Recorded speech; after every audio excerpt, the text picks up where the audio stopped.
Okay, we want to talk today about how you can tell if your goat is pregnant. First of all, it needs to be a female. We get that question a lot. It does need to be a female. It needs to have been exposed to a buck.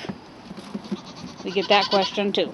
The first sign you're going to see is that she's going to stop coming into season every 21 days. Now, they're going to do that anyway because they're seasonal, most goats. Some are aseasonal, which means they'll come in season all year round. But the seasonal ones are only in season from like August or September up to this. Some people say May, but really the bulk of it ends in January.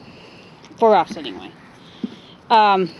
So the next thing you're going to see is lack of heat signs, and then you're going to start to see body development.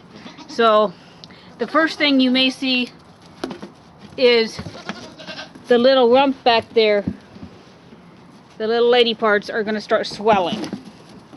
Whereas a maiden goat that is not pregnant and not in season is really small back there.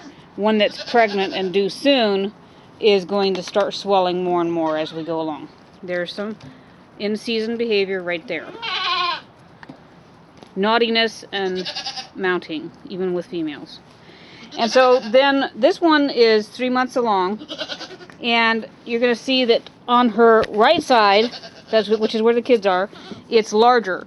And that's because the room in the stomach is over here, and the kids are pushing. I think this is Willow, she's got multiples. And so at 3 months along, you're going to be able to feel babies. Give it another 2 weeks, you're going to be able to feel them better. And oftentimes you can distinguish if you have multiples or not. The other thing you're going to find, now sometimes it doesn't develop as quickly, but it does develop, is teat and udder development. Okay, see how large the teats are becoming? And she's got a little udder back there, and some of the girls bred about the same time have a udder that fits in the hand. Whereas a maiden goat that is not pregnant is going to have a flat little udder area that's going to look the same as a male. It's just going to be a couple of teeny tiny teats and nothing else. So at this stage, at the 3 month stage, to feel for babies, you want to feel on the right side, on the bottom here, right in front of the udder. And you can push upward a little bit and be careful. And you should be able to feel a baby kick. Sometimes they're sleeping, just like with people. And then again, you have the little swollen hiney. As she goes along, she's getting more and more swollen on her hiney.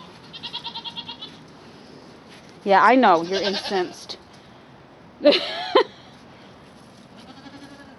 See how it even starts looking just a little bit open back there, whereas Miss Maiden Goat over here is really small back there. Now, those who have had kids in previous years are going to have an udder still in place, but it's going to be pretty flat. It's not going to be as flat as like a maiden goat would have, a goat that's never been exposed to a buck.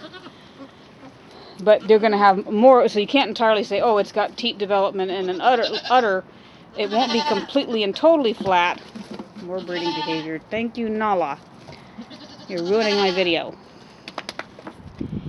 But it will develop more and more as the time goes on. And unless something is wrong with your goat, like a false pregnancy, hormonal issues, then this is what you're going to see as you go along. Because people all the time are asking, well, how do I tell if the goat is pregnant? And those are the ways that you tell. Now, you can go to the veterinarian. See, there's a maiden goat. Whereas an advanced exposed goat, and once they've had a baby, they don't ever go back to the maiden goat look entirely. But they do, however, puff up way bigger than that as they get closer and closer to the time. That one is not pregnant. That's a boy. Number one thing, has to be a girl, has to be exposed to a buck. Same thing with producing milk, guys. Has to have had a baby. unless something is wrong. But this has been how to tell if your goat is pregnant.